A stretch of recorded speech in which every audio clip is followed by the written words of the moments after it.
Hello, everybody. This is Corell on the road to nowhere, and I'm going to make this much shorter than I was planning on it because I have tried 3 times to make this little video, and it hadn't worked a single time. So this is my third and final attempt, and all I wanted to say was things here at the road to nowhere have settled down into sort of a daily routine. There are no new systems of any significant import that are going to go in. And it has pretty much settled down.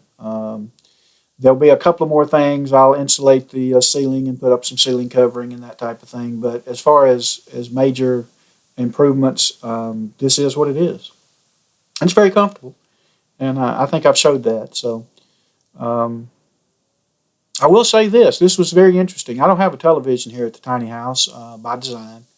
And I don't have radio, so I'm pretty much disconnected from most news events. But I did have an occasion to go over to the big house and check on some things.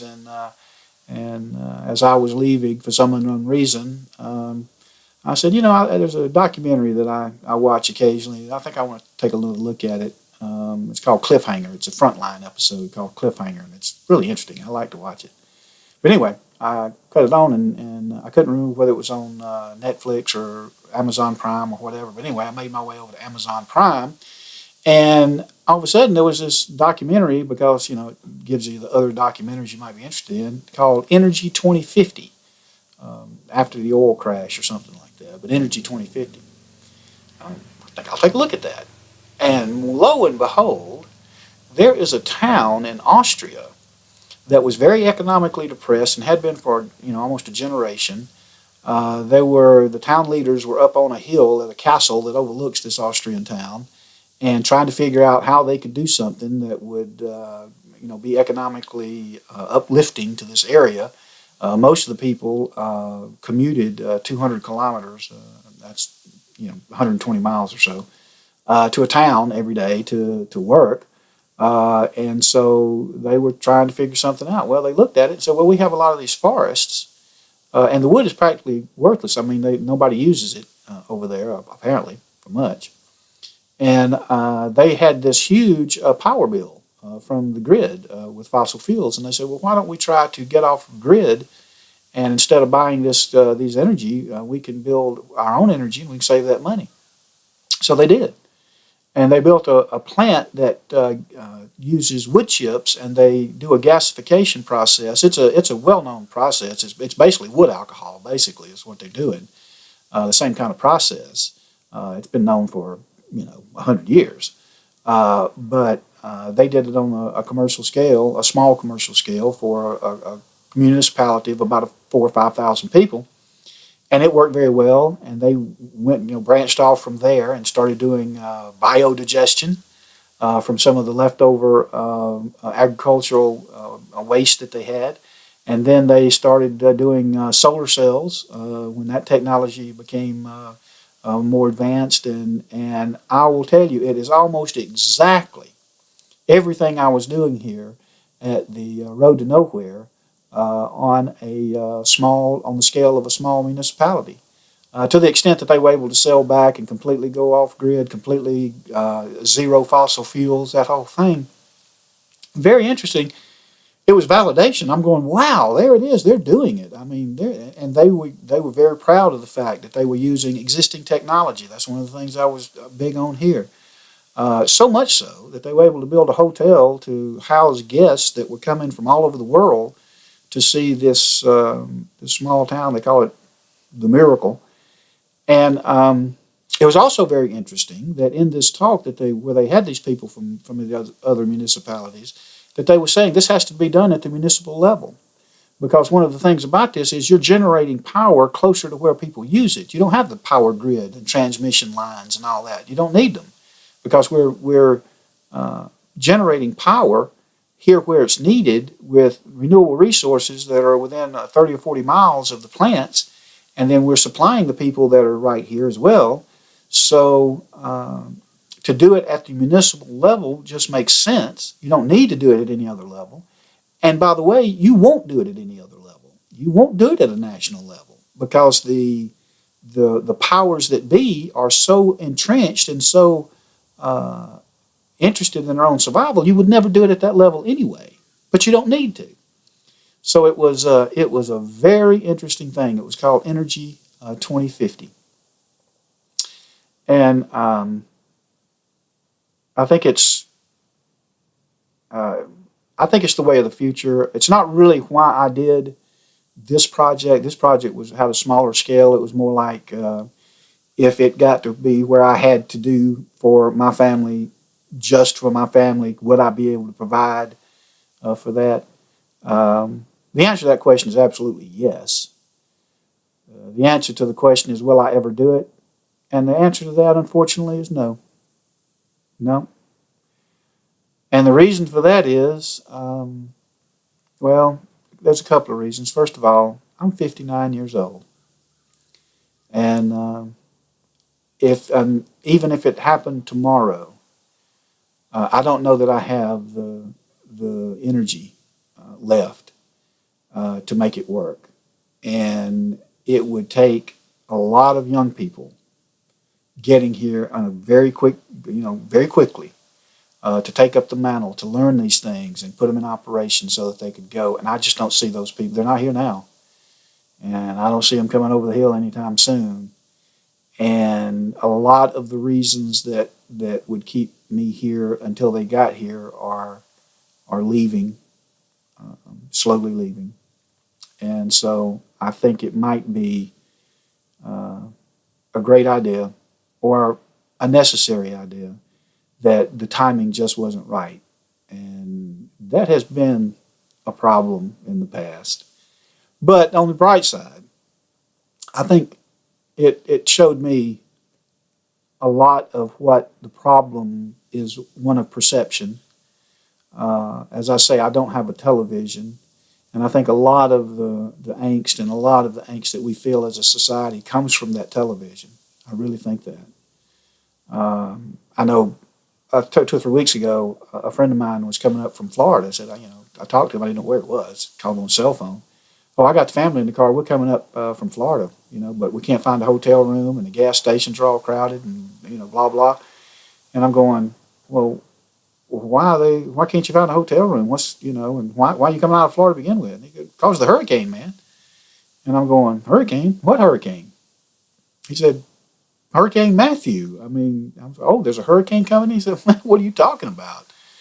I said, well, what's going to hit Florida? He says, man, it's hitting Florida now. Where have you been? And I went, well, I don't have a television and I don't have a radio, and the weather's been great here, so no, I really don't know what you're talking about. And he goes, man, this thing's Category 4, Category 5 hurricane. It's going to come up through the East Coast and everybody's evacuating and all this kind of stuff. I had no idea. None. And really, even when it got off of the coast, I didn't hear anything else about it. But a few days later, the wind blew in a different direction here. We got a little rain, but that was it.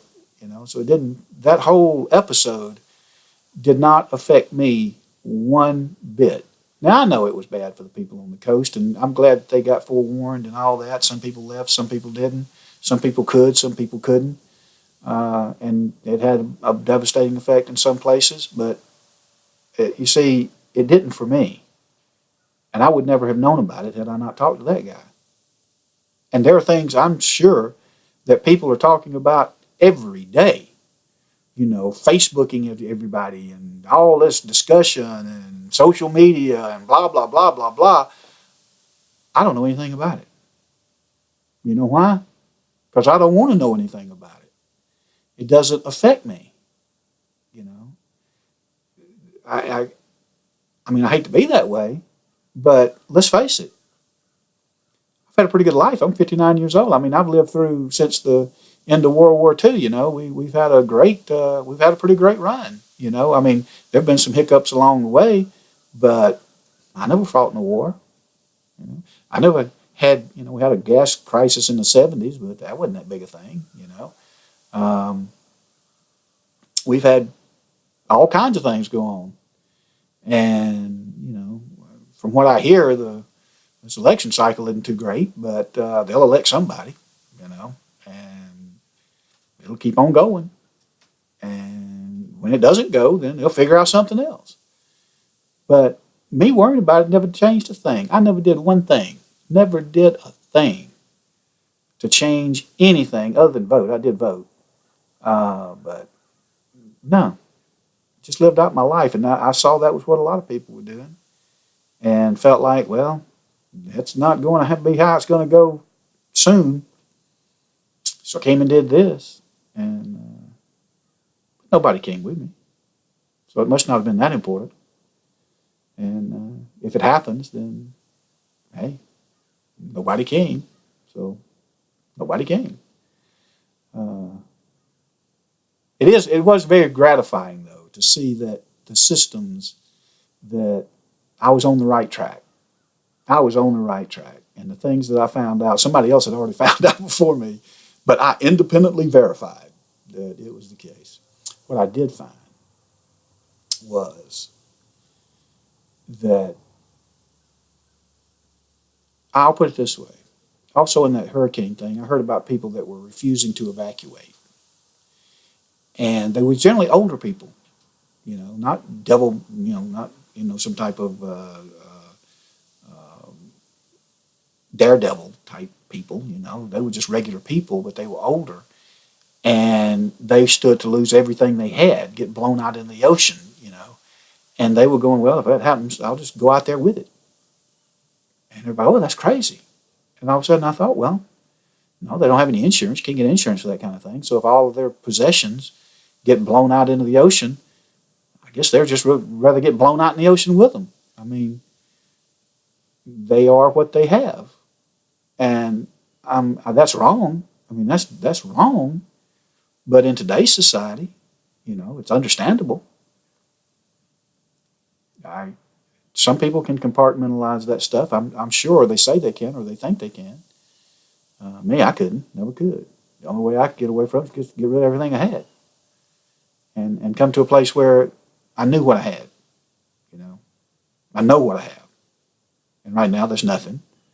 But I'd rather have nothing and not be worried about it than to have something and be worried about it. Only to find out that a lot of what I was worried about was because I was addicted to a box, a visual thing that had a lot to do with just instilling a lot of fear over stuff that didn't have anything to do with me any more than that hurricane did. That was an expensive lesson. That was a doggone expensive lesson. But it also taught me a lot of other things. That wasn't the only lesson. So, I guess what I'm saying is the lessons have been learned. Everybody has more information than they had before. I think everybody that's been involved in this whole project and all of the ancillary things to it have learned something about themselves. And I know I've learned a lot about myself and think I've learned some things about other people and other people in general, not just other people. And some of it's good, some of it's disappointing, but it's all true. And I can build on that for the rest of the time I have, which I hope is a couple more decades. We'll see. But I'm not interested in fighting tooth and nail if it gets down to that. I'm willing to let the younger people that have more energy and want to have more time than I could have anyway to do that. I will yield. I will yield to that. So when you make that decision, that frees you from the worry of what's going to happen if something bad really happens. If something bad really happens, it's going to be somebody else's problem to deal with. Should I have done more in my life to address some of these issues? Well, I didn't. And I was just a man of my time, just like everybody else.